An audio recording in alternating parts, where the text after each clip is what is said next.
Hello, everyone. My name is Ebony Tate, and welcome to SIS-STORY. Today, I have a very, very special, beautiful, amazing guest today. She is a wife, a dog mom, a therapist, a federal government worker. She's a mental health advocate, a content creator. She does it all. Okay, I'm she does it Jamaican, all. honey. She's a government and political commentator on her content, and she is the Mogul social worker. All right, Mogul social worker. Sorry. Yes, give it up for Mrs. Davidra Bazemore-Blue.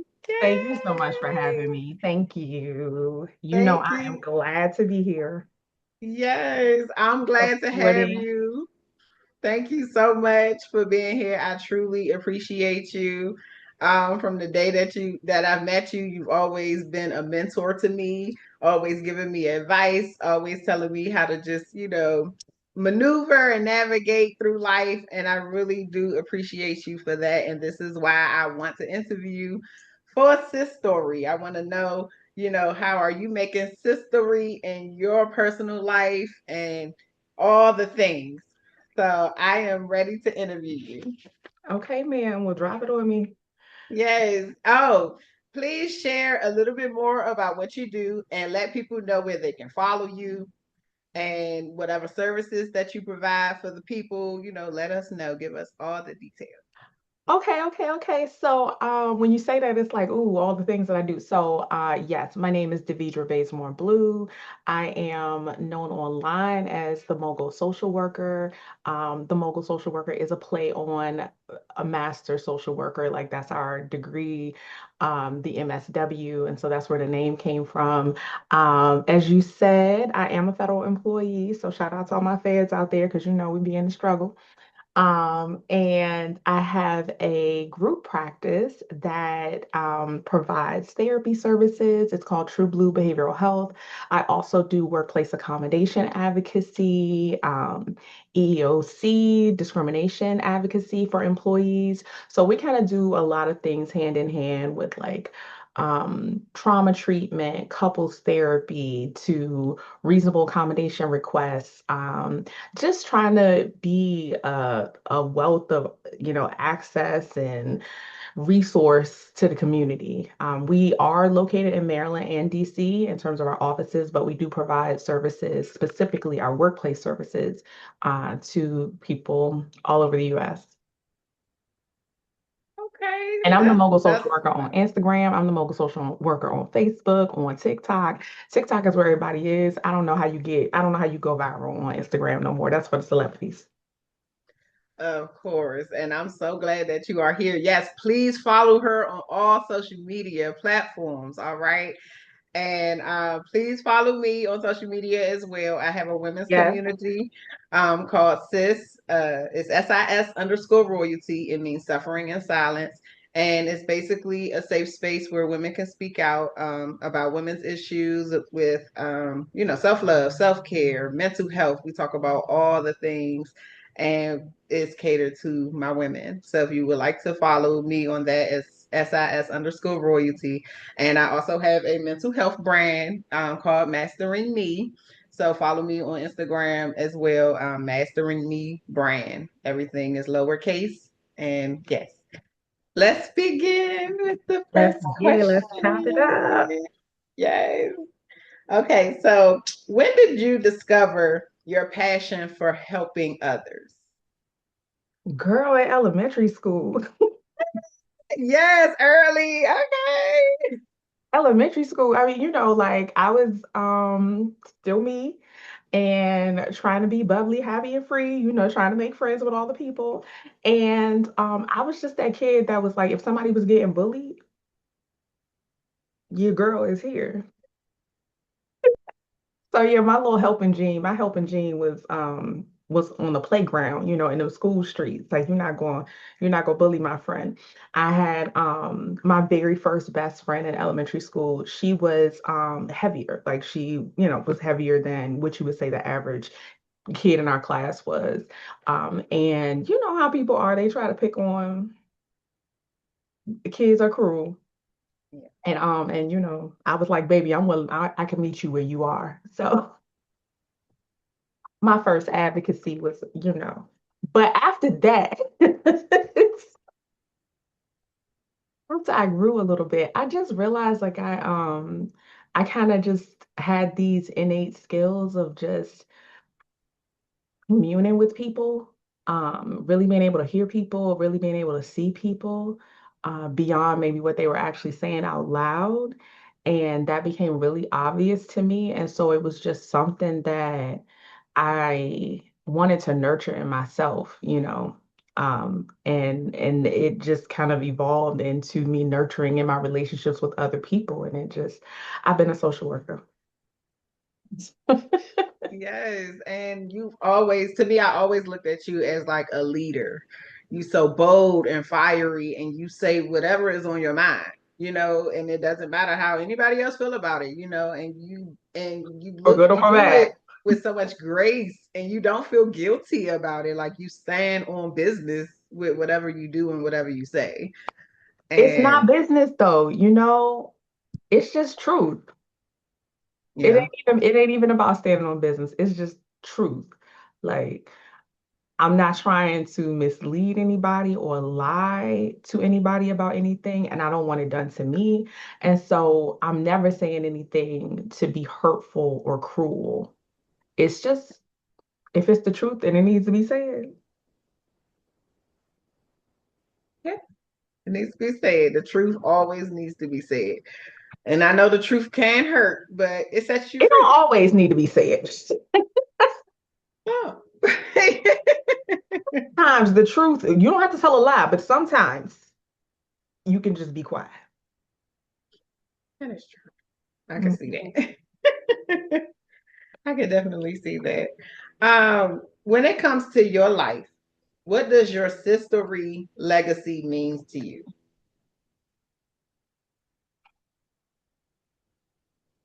When it comes to my life, I think my sistery legacy is recognizing that you never ever get to choose the cards that you are dealt, but you are 100% responsible for playing the hand. And only you control how you play that hand. And that legacy for me, I really want it to be seen and looked back on as, baby, sometimes the cards was trash,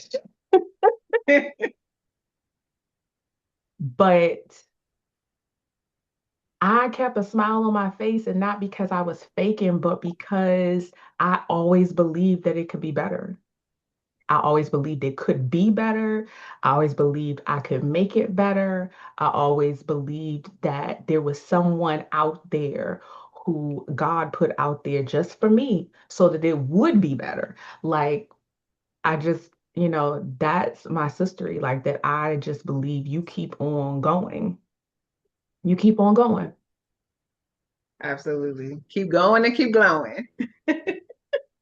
Baby, somebody gotta do it. Yes, no, you definitely said a word there. You said a mouthful, and I love it. Like, we need to know that. Like, and then, like, the decisions that you make, you just never know where it will lead you. Yeah, You would never know.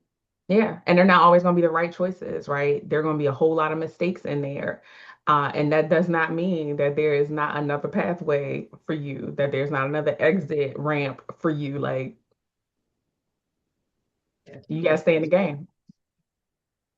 yes, I definitely agree with you on that. Whew.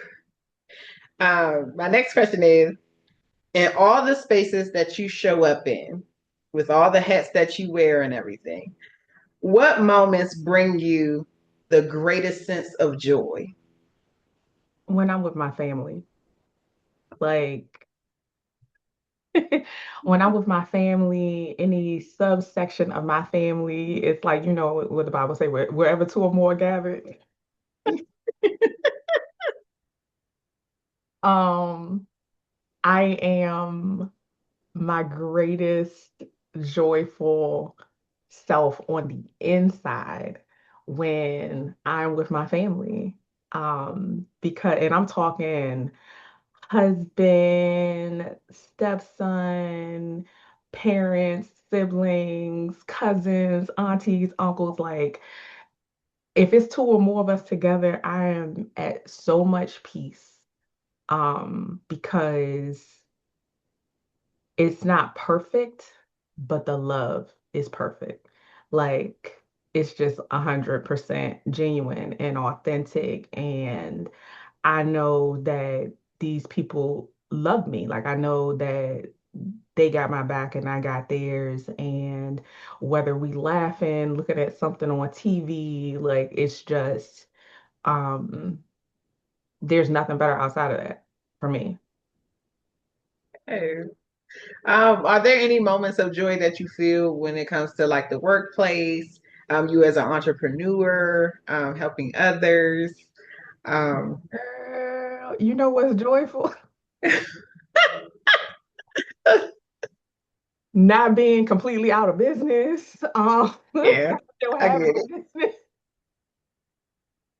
It's so crazy because I feel like joy when it comes to work is so different. And it's weird because it's so damn hard that you would wonder, like, well, why do it? Like, is the joy, is it worth it? Like, what's the value of staying in it if it's such a struggle? And I don't even mean just like owning your own business. Like, I mean, at the end of the day, I'm a social worker. And even on the federal side of the house, I work in, you know,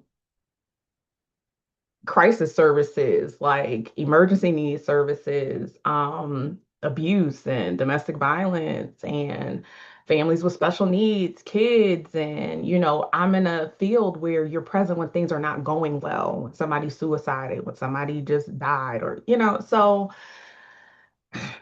the joy, though, is very small, but and when I say it's small, it's like they're little moments. There are little moments like when somebody sends you a card to say thank you, or when somebody stops by to see you because they were thinking about you because they're doing better and they thought about you, right? Or when you see somebody get it, like really kind of come into a light bulb moment where and you watch them after that moment, like really start to change their lives.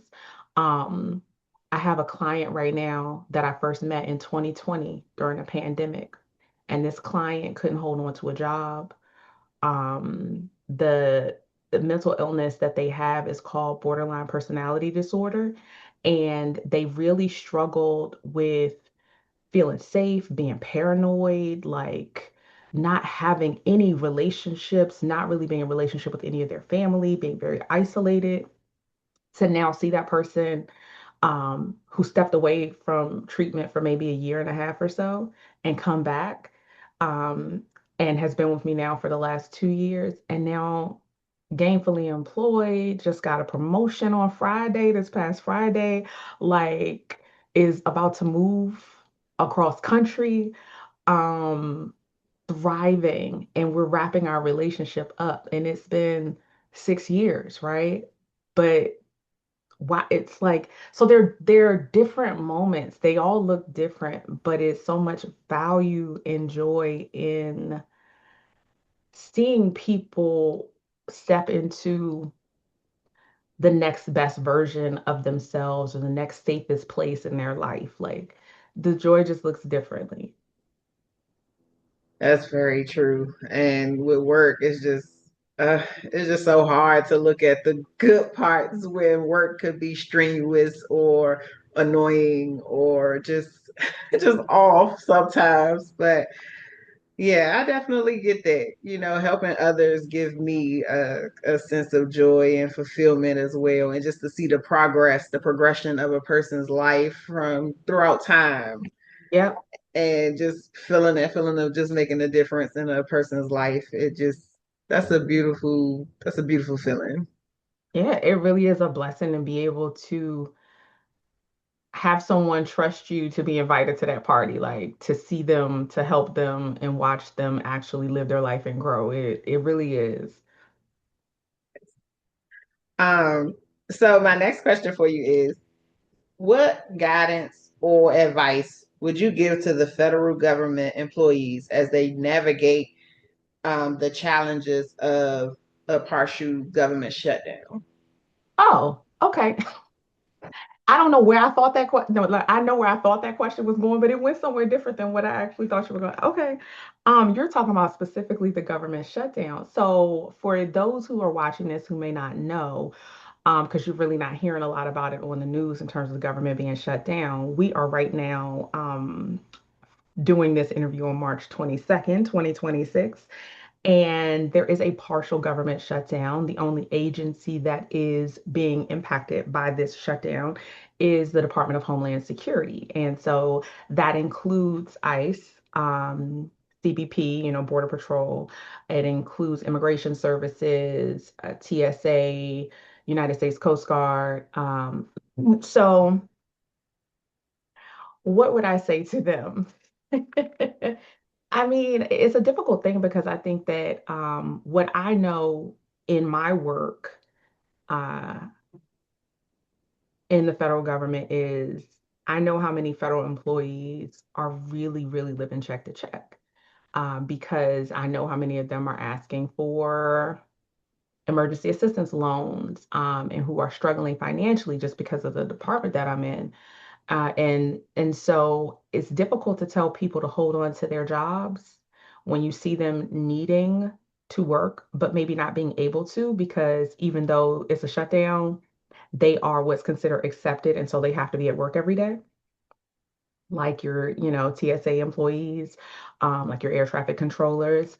So it's difficult to tell people, to hold on. At the same time, we are in a phase of our nation's history, at least from an administration standpoint, where I really want to encourage people to hold on to their federal positions if they have them, because the moment that we're going through is so temporary, between the elections that are coming up in November, between the fact that, I mean, even if this man makes it, and I'm talking about Big Chunky, I don't really call him by name, but even if he makes it to the end of his presidential term, he's going to be gone. And I'm pretty sure elections are going to swing the other way. And when they swing the other way, there's going to be a lot of change coming, a lot of hiring that is going to be happening because so many people have been fired. So many people have been asked to leave to take these buyouts, right? That many agencies, not just DHS, are understaffed.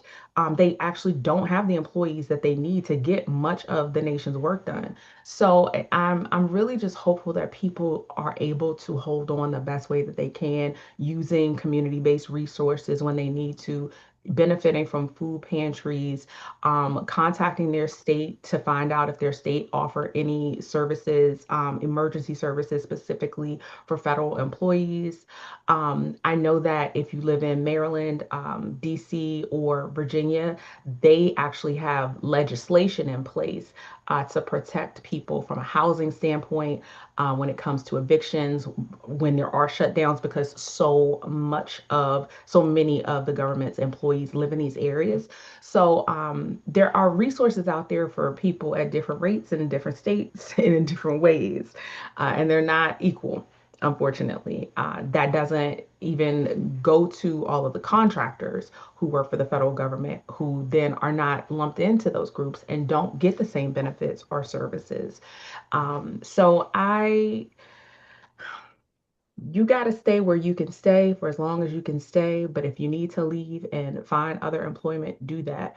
All I can say is for those of us who are in this moment and this job that you have is the only method of income that you have available to you, I hope that it is really shining a light for a lot of people on the importance of having a secondary, a tertiary, like stream of income, another way to be able to make money and provide for yourself and your family. That's beautiful advice. I know we these days we need a job, side hustles, and everything. And me being Unfortunately. Yeah, and me being the unemployed, I was a contractor. This unemployment life, it only covers rent, if that, depending on how you look Thank at God. it. You know what I mean? Yeah, it's better than nothing, but at the same Thank time, God. it You only know, covers the it's rent. my goodness. So yeah, if you have another way, nobody wants to be working two and three jobs. No one wants to have to do that. Um, but we are not in a place where it feels very optional. Everything is going up. We at war, honey. The gas is up. Food has not gone down. Everything is going up, and you have more people unemployed right now, and namely Black women. You have more Black women unemployed in the last year than have been in over 100 years. So yeah, we got to do what we got to do. That's very true. And that's leading me to my next question. What would you like to share with the American people? Uh, what did I? Oh, yes, as we navigate today's political and economic climate, like what advice or what guidance that you would have for us regarding us navigating through all of this with the wars going on and the political stuff going on and just everything, just the weight of the world on all of our shoulders at this point. Like, what advice that you would like to share with us regarding anything? It could be political, it could be economic, it could be just life in general. It's such a big question when you ask that question because I'm literally running in my mind. I'm running the list of like, well, there's this and there's that and there's this, there's that, and it's like I'm a little bit of a nerd, so Okay. I don't want to bore people with the nuance, right? If you want some nuance, like go to my TikToks. I got a lot of nuance. I also don't want to scare people, right? It's not, there's no value in terrifying people of what the impact of something could be. There's lots of people talking about, them drafting and if the war doesn't end and what this, all things are possible at this point, right? So when it comes to a place of advice, all that I can say is you have to decide what you can do and what you're willing to do if things go in a direction where they look like they've never looked before. And that means, are you prepared? Are you prepared to have to stay here if there's some sort of instability or uprising or whatever it looks like? Are you prepared to have to stay here? Or are you prepared to be able to even try to leave here? And which do you prefer? There are a lot of people who are like, I ain't leaving America. Like, this is my country. I was born here and I'm not leaving here. So whatever goes down here, this is where I'm gonna be. And we're gonna ride it out and it's gonna look like whatever it looks like. And so that means who are you going to be with? Is your family going to be with you? Are you prepared for terrorist attacks? Are you prepared? Do you have, an extra change of clothes in your car or in a book bag at work? Do you have sneakers accessible to you all the time, ladies? Because, we like to dress how we like to dress. Do you have a go bag? What's in your go bag? Do you have your important papers or at least photocopies of all of your important documents? If you're a person who's like, nah, I'm not trying to stay here. I'm not trying to live in America with all of the turmoil and everything. I gotta go. Okay, that's cool. Do you have your passport? If you have a passport, how many years do you have till renewal? Are you within that 12 months? Because if you're within that 12 months, baby, you might want to get renewed up real quick, right? Like, and even from there, like, what money do you have saved up? Do you not have any money saved up, right? How are you going to manipulate the systems that do exist so that you can maybe get access to funds if you need them? I always tell people if things go down, when things went down back in 9/11, baby, they shut them ATM machines down. Those ATM machines were shut down within 2 hours. So, and you only getting so much money out of the ATM machine. So it's like, do you have access to cash? Do you have access to credit? Do you have access to the resources that you are going to need to be able to leave here if you need to? And do you know where you're going to go? Do you know what you need to do when you get to where you want to go? And if you have a plan to go somewhere and that plan falls through because now you can't get there, what is going to be your backup plan? Like, and I'm thinking on that tier in terms of advice because I feel like people in any country in the world can navigate anything less than that, right? Anything less than fleeing. If you're here, you just need to know how to figure it out. Where are you going? Where's the family meeting up at? Are you by yourself? If you by yourself, what is that going to look like for you? Where are you going to escape to? Are you going north? Are you going south? Are you going west? Right? Does your family have land somewhere? Do you have a trailer somewhere? Y'all got multiple cars in your family? Which vehicle are y'all taking? Do you have extra gas at your home? Like, there's so many questions, right? Because anything short of those types of emergencies, I think any and everybody can figure it out. We will figure it out. But I think those are the levels of emergencies and critical infrastructure level situations that we've not had happen here in the United States that I don't think a lot of people are truly as prepared for as they would want to be if it were to happen. And it feels super far-fetched, but 2020 felt far-fetched, honey. So at this point, anything is possible. Very much so. And that's the best advice to give is to Mhm. be prepared and yeah, and just go day by day, just figuring it out, just like we're figuring out life in general. And Even like, though it's don't be much afraid more of to your, figure out. yeah, don't be afraid of your community. Like, I'm not saying be a doomsday prepper because that's to some what they would say is excessive. Some would say, well, whatever.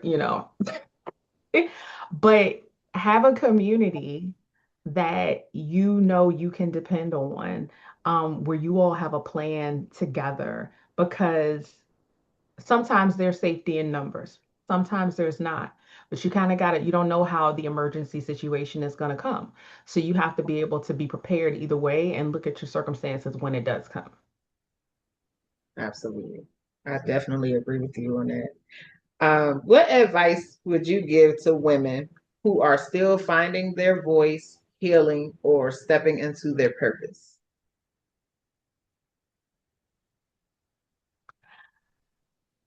I don't know if I feel comfortable giving advice Okay. to women who are in that place.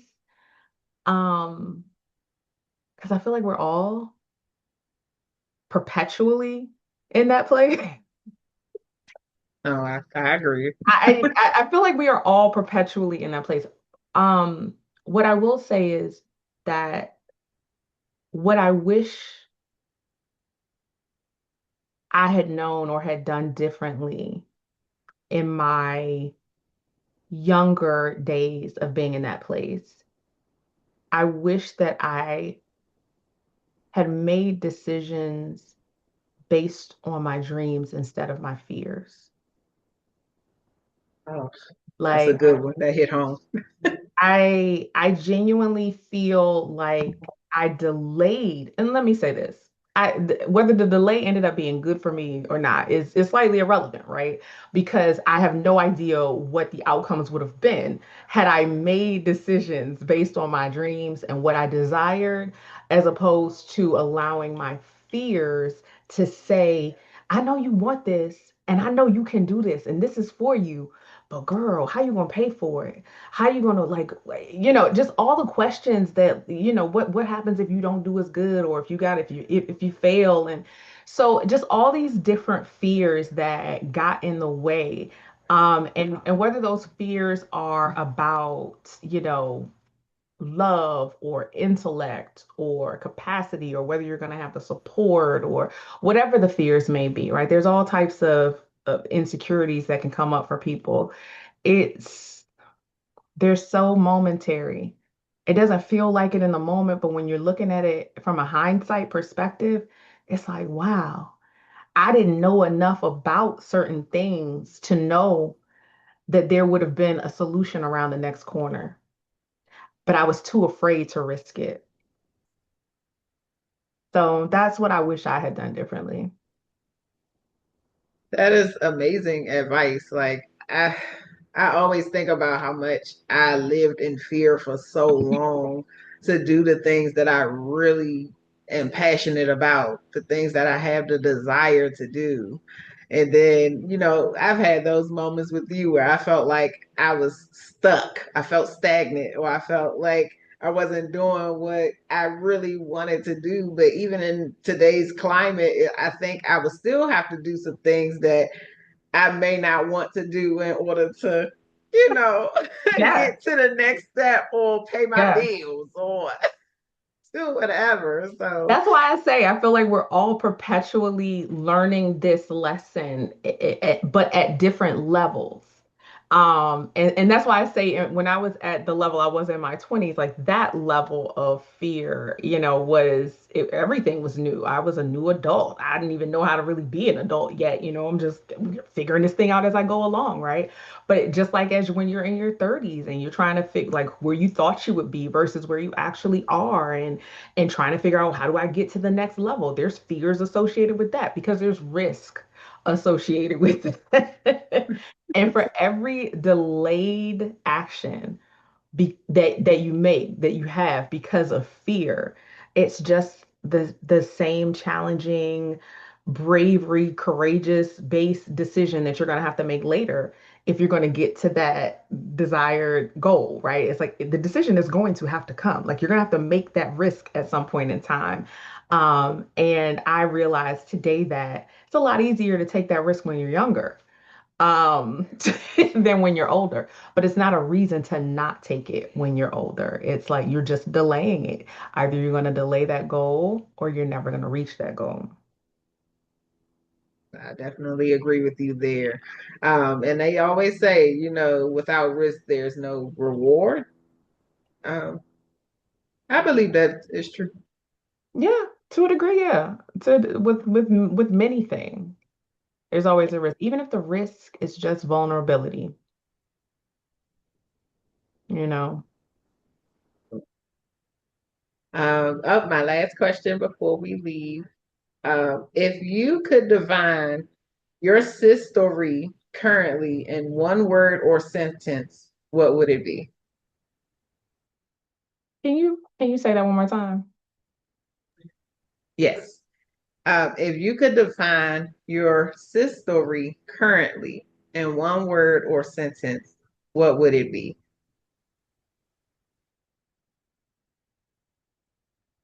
I need to look something up really quickly because I want to say it to you perfectly. um oh my gosh, it's a great quote, and I need to say it to you so that you fully get it. Um, it would be, I like living. I have sometimes been wildly, despairingly, acutely miserable, racked with sorrow. But through it all, I still know quite certainly that just to be alive is a grand thing.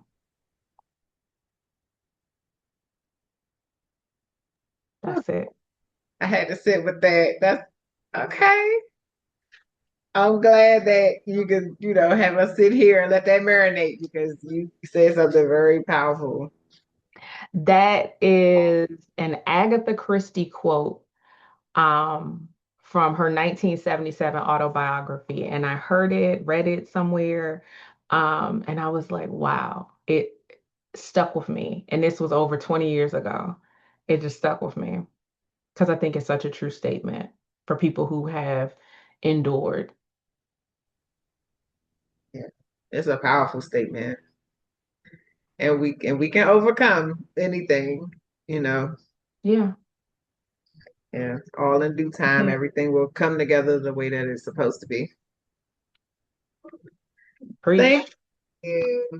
Thank you so much, Miss Davidra Bazemore-Blue, for Thank you for being with having us me. today. Thank It you is for my sharing. pleasure. Thank you for sharing your sis story. I just wanted to always give you your flowers. Thank you for being a mentor for me for so many years. Thank you for helping so many others and helping the community in any way that you can. Please let the people know where they can follow you again so they can see your content and see all the things. Come on over to the Mogul Social Workers Corner. I am primarily on TikTok, but I'm on all the other socials. That's my handle, the Mogul Social Worker. Drop a line, let me know you're there. Ask for tips, advice, whatever you need. It's a fun place. We keep it spicy. Yes, they do. And thank you so much again, Davidra, for doing this. I truly do appreciate you. And thank you for sharing your sis story. Thank you so much for having me. I really, really, really do appreciate it. It's a joy to be here supporting. Thank you. Thank you so much, you all, for watching. Thank you for your support as well. Please follow me again on my social media platforms. If you are a woman and want to join my women's community, it's totally free. It's SIS_royalty. We have sis meetings once a month. Just, it's a community support group. So we share anything you are feel comfortable sharing. And follow me on my brand page, my mental health brand, Mastering Me brand, and on IG. I love you all. I hope you all enjoying the rest of the month of March.